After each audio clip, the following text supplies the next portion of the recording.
고대 이집트의 화려한 왕궁에서 한 아이가 자라고 있었습니다. 바로 모세였죠. 파라오의 딸이 나일강에서 건져 올린 히브리 아기가 이제 이집트 왕족의 일원이 되어 최고의 교육을 받으며 권력의 중심에서 살아가고 있었습니다. 상상해보세요. 화려한 궁전, 수많은 시종들, 그리고 이집트 제국의 모든 지식과 문화를 접할 수 있는 특권. 모세는 말 그대로 세상에서 가장 부러운 자리에 앉아 있었던 셈입니다. 하지만 어느 날 모든 것이 바뀌었습니다. 모세가 궁전 밖으로 나가 자신의 동족인 히브리인들이 어떻게 살아가는지 보게 된 순간 말이죠. 채찍에 맞으며 벽돌을 나르는 히브리 노예와 그를 괴롭히는 이집트 감독관. 그 장면을 목격한 모세는 분노에 사로잡혀 이집트인을 죽이고 맙니다. 하루아침에 모세는 왕자에서 도망자가 되었습니다. 권력과 안락함을 모두 버리고 광야로 떠나야 했죠. 대체 무엇이 한 사람으로 하여금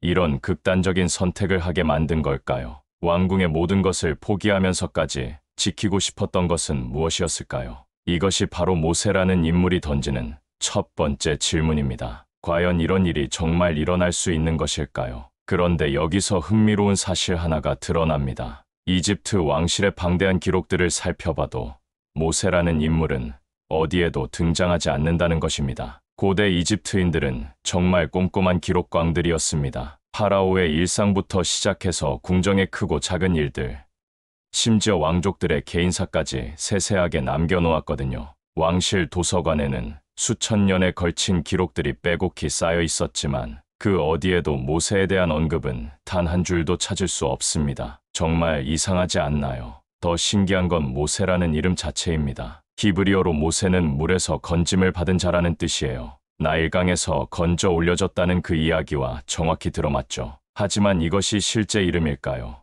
아니면 나중에 만들어진 상징적인 이름일까요? 혹시 그의 진짜 이름은 따로 있었던 걸까요? 아니면 애초에 한 사람이 아니었던 걸까요? 역사학자들 사이에서는 지금도 논쟁이 뜨겁습니다. 어떤 학자들은 모세가 실존 인물이 아니라 히브리 민족의 집단 기억이 만들어낸 상징적 인물이라고 주장합니다. 마치 여러 명의 지도자들이 한 명으로 압축되어 전해진 것일 수도 있다는 거죠. 실제로 고대 근동 지역에서는 이런 영웅 서사가 종종 만들어졌거든요. 길가메시나 다른 전설적 왕들처럼 말이에요. 반면 다른 학자들은 기록의 부재가 곧 실존의 부정을 의미하지는 않는다고 말합니다. 당시 이집트 입장에서 히브리 노예들의 탈출은 너무나 굴욕적인 사건이었을 테니까 의도적으로 기록에서 지워버렸을 가능성도 충분하다는 것입니다. 역사는 승자가 쓰는 것이니까요. 그의 이름조차 기록에서 사라진 채 모세는 역사와 전설 사이 어딘가에 서 있습니다. 모세가 왕궁을 떠난 이유를 좀 더 자세히 들여다보면 그 선택이 얼마나 충격적이었는지 알 수 있습니다. 당시 이집트는 세계 최강국이었어요. 파라오는 신과 같은 존재였고 왕족이라면 누구나 부러워할 삶을 살 수 있었습니다. 모세 역시 그런 특권층의 일원이었죠. 최고의 교육을 받았고 이집트의 모든 지혜와 문화를 접할 수 있었습니다. 군사 훈련도 받았을 테고 정치와 행정에 대해서도 깊이 배웠을 거예요. 언젠가는 높은 관직에 오를 수도 있었던 거죠. 그런데 어느 날 모세가 궁전 밖으로 나가 자신의 동족들이 어떻게 살고 있는지 보게 됩니다. 히브리인들은 이집트의 거대한 건축 프로젝트를 위해 혹독한 노동에 시달리고 있었어요. 채찍질당하며 진흙과 지프로 벽돌을 만들고 무거운 돌덩이를 나르며 피라미드와 신전을 짓고 있었죠. 새벽부터 밤늦게까지 쉴 틈 없이 일해야 했고 조금이라도 게으름을 피우면 무자비한 매질이 기다리고 있었습니다. 그 순간 모세는 깨달았을 겁니다. 자신이 누리고 있는 화려한 궁전이 바로 이 사람들의 고통 위에 세워진 것이라는 걸 말이에요. 자신과 똑같은 피가 흐르는 사람들이 노예가 되어 고통받고 있는데 자신만 안락한 궁전에서 살고 있다는 사실이 견딜 수 없었던 거죠. 양심이 그를 괴롭혔을 겁니다. 그래서 모세는 히브리인을 괴롭히는 이집트 감독관을 죽였습니다. 순간의 분노였을 수도 있고 오랫동안 쌓였던 죄책감이 폭발한 것일 수도 있어요. 어쨌든 그 순간 모세의 인생은 완전히 바뀌었습니다. 하루아침에 왕자에서 도망자가 된 모세. 당시 이집트에서 이런 선택은 말 그대로 신분 자살과 다름없었습니다. 하지만 모세는 권력과 안락함보다 자신의 양심을 택했습니다. 광야로 도망친 모세는 이제 완전히 다른 삶을 살게 됩니다. 왕자에서 목동이 된 거죠. 미디안 땅에서 제사장 이드로의 딸 십보라와 결혼하고 장인의 양떼를 돌보며 평범한 일상을 보내고 있었어요. 화려했던 과거는 이제 먼 기억이 되었습니다. 하루하루 양들을 돌보며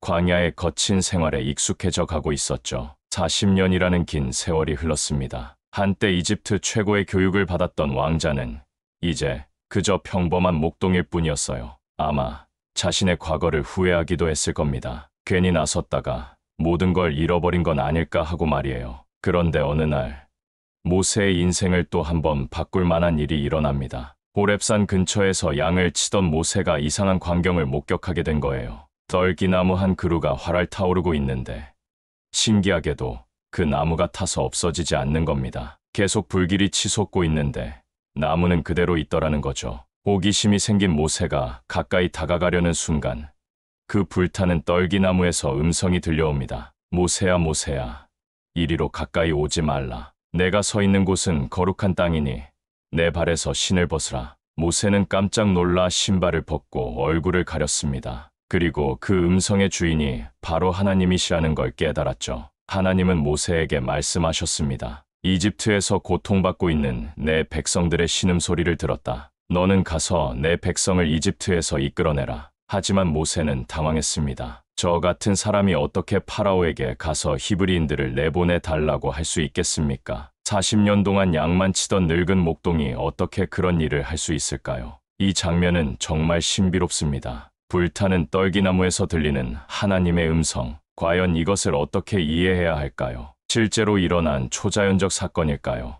아니면 모세가 경험한 깊은 영적 체험일까요? 어쨌든 이 만남은 모세를 다시 지도자의 자리로 부르는 결정적인 순간이었습니다. 결국 모세는 하나님의 부름을 받아들이고 이집트로 돌아갑니다. 하지만 그의 손에는 특별한 도구가 하나 있었어요. 바로 목동의 지팡이였습니다. 평범해 보이는 나무 막대기 하나가 앞으로 일어날 놀라운 일들의 중심에 서게 되는 거죠. 모세가 형 아론과 함께 파라오 앞에 섰을 때 파라오는 당연히 비웃었습니다. 목동 출신이 와서 히브리 노예들을 내보내 달라고 한다니. 말도 안 되는 소리였거든요. 그때 모세는 자신의 지팡이를 바닥에 던졌습니다. 순간 그 지팡이가 살아있는 뱀으로 변했어요. 이집트 마술사들도 똑같은 일을 해냈지만 모세의 뱀이 그들의 뱀을 모두 삼켜버렸습니다. 이후 모세의 지팡이는 계속해서 놀라운 일들을 일으켰어요. 나일 강물이 피로 변하고 개구리와 파리떼가 몰려오고 우박이 내리고 메뚜기가 덮치는 10가지 재앙이 이집트를 덮었죠. 그리고 마침내 홍해 앞에서 절체절명의 순간이 왔을 때 모세는 다시 그 지팡이를 들어 바다를 향해 뻗었습니다. 그러자 바다가 갈라져 마른 땅이 드러났다고 하죠. 과학적으로는 설명하기 어려운 일들입니다. 하지만 히브리적 상징에서 지팡이는 단순한 도구가 아니에요. 권위와 능력을 상징하는 거죠. 목자가 양떼를 인도할 때 사용하는 지팡이처럼 하나님이 당신의 백성을 인도하실 때 사용하시는 도구였던 겁니다. 흥미로운 건 모세 자신도 처음엔 이 지팡이의 힘을 믿지 못했다는 점이에요. 떨기나무 앞에서 하나님이 지팡이를 던져보라고 하셨을 때 뱀으로 변한 지팡이를 보고 모세는 깜짝 놀라 뒤로 물러났거든요. 하지만 점차 그는 이 지팡이가 하나님의 능력을 드러내는 통로라는 걸 깨닫게 됩니다. 결국 지팡이 자체에 마법이 있었던 게 아니라 하나님을 믿고 순종하는 모세의 믿음이 기적을 만들어낸 거였죠. 지팡이는 그저 매개체일 뿐이었습니다. 기적은 도구에서 나오는 게 아니라 선택된 믿음에서 시작되는 것이니까요. 이쯤에서 다시 처음 질문으로 돌아가 봅시다. 과연 모세는 정말 존재했던 인물일까요? 학자들 사이에서는 여전히 뜨거운 논쟁이 벌어지고 있어요. 실존 인물이라고 보는 학자들은 몇 가지 근거를 제시합니다. 먼저 모세라는 이름 자체가 이집트식 이름이라는 점이에요. 투트모세, 라메세스처럼 이집트 왕들의 이름에도 모세가 들어가거든요. 만약 후대에 만들어진 인물이라면 굳이 이집트식 이름을 붙였을 리가 없다는 거죠. 또한 출애굽 이야기에 나오는 이집트의 지리나 관습들이 상당히 정확하다는 점도 주목할 만합니다. 당시 이집트의 건축, 기법이나 노예 제도에 대한 묘사가 고고학적 발견과 잘 맞아떨어져요. 이는 실제로 그 시대를 살았던 사람의 경험에서 나온 것일 가능성이 높다는 겁니다. 일부 학자들은 모세를 아크나톤 시대의 이집트 귀족과 연결짓기도 해요. 아크나토는 기존의 다신교를 버리고 유일신 숭배를 시도했던 파라오거든요. 혹시 모세가 이런 종교 개혁의 영향을 받았을 가능성도 있다는 거죠. 반면 회의적인 학자들은 다른 관점을 제시합니다. 모세 이야기에 나오는 많은 요소들이 고대 근동 지역의 전형적인 영웅 서사와 비슷하다는 점을 지적해요. 물에서 구원받는 아기, 왕궁에서 자라는 영웅, 백성을 구원하는 지도자. 이런 패턴은 길가메시나 사르곤 같은 다른 영웅 이야기에서도 찾아볼 수 있거든요. 또한 성경 자체도 모세에 대해 서로 다른 전승을 담고 있어요. 어떤 부분에서는 온유한 지도자로,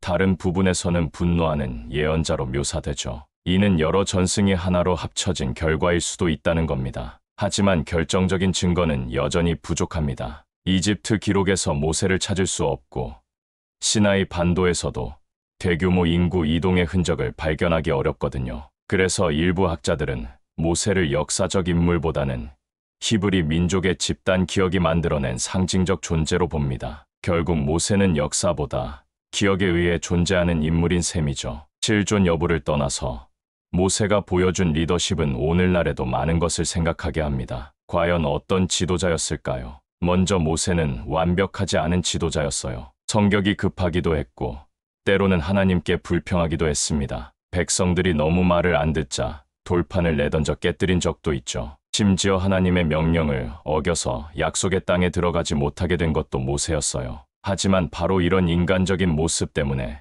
모세의 리더십이 더욱 빛나는 것 같습니다. 그는 자신의 약점을 알고 있었거든요. 말을 잘 못한다며 형 아론에게 도움을 요청했고 장인 이드로의 조언을 받아들여 재판 제도를 개선하기도 했어요. 겸손한 지도자였던 거죠. 무엇보다 모세는 가장 어려운 백성을 이끌었습니다. 히브리인들은 정말 까다로운 사람들이었어요. 이집트에서 나온 지 얼마 안 되어 물이 없다고 불평하고 고기가 없다고 투덜거리고 심지어 이집트로 돌아가자고 하기도 했죠. 금송아지를 만들어 우상 숭배를 하는 바람에 모세를 완전히 당황시키기도 했고요. 그런데도 모세는 포기하지 않았습니다. 40년 동안 광야에서 이 백성들과 함께 걸었어요. 때로는 하나님께 이 백성들을 용서해달라고 간청하기도 했고 때로는 백성들에게 하나님의 뜻을 전하며 인내했습니다. 모세의 리더십에서 가장 인상적인 점은 희생정신입니다. 그는 자신이 약속의 땅에 들어가지 못한다는 걸 알면서도 끝까지 백성들을 이끌었어요. 자신의 이익보다 백성들의 미래가 더 중요했던 거죠. 또한 모세는 권력에 집착하지 않았습니다. 고라와 그 일당이 반역을 일으켰을 때도 미리암과 아론이 자신을 비난했을 때도 개인적인 복수보다는 공동체의 화합을 우선시했어요. 이런 모세의 모습은 오늘날 리더들에게도 많은 교훈을 줍니다. 카리스마보다는 깊은 순종, 권력보다는 큰 인내. 모세는 자신의 능력이 아니라 하나님의 뜻에 의존하면서도 동시에 백성들을 향한 사랑을 잃지 않았던 지도자였어요. 결국 모세는 인간이면서도 하나님의 뜻을 담은 그릇 같은 존재였습니다. 이제 우리의 여행이 끝에 다다랐습니다. 모세는 과연 실존 인물이었을까요?